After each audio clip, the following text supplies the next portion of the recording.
les Ivoiriens avaient commencé à habiter donc, avec ce phénomène. Dans le pire des cas, ils se disaient c'est une fatalité, on ne peut rien contre, laissons faire. Et dans le meilleur des cas, la corruption était devenue même un passage obligé, parfois même dans l'esprit de certains indicateurs de performance. La prise de conscience est à haut niveau.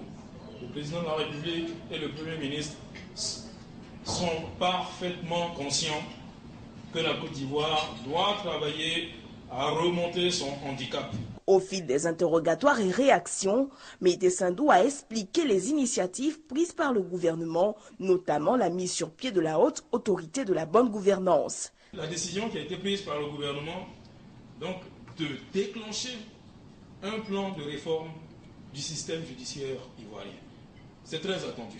C'est vrai qu'on a commencé avec quelques petites réformes, avec la création du tribunal de commerce. On a enclenché également la mise en place de la haute autorité chargée donc, de la lutte contre la corruption, qui doit directement réprimer les faits donc, de corruption. Il a annoncé l'élaboration prochaine du rapport annuel sur la bonne gouvernance dans le pays.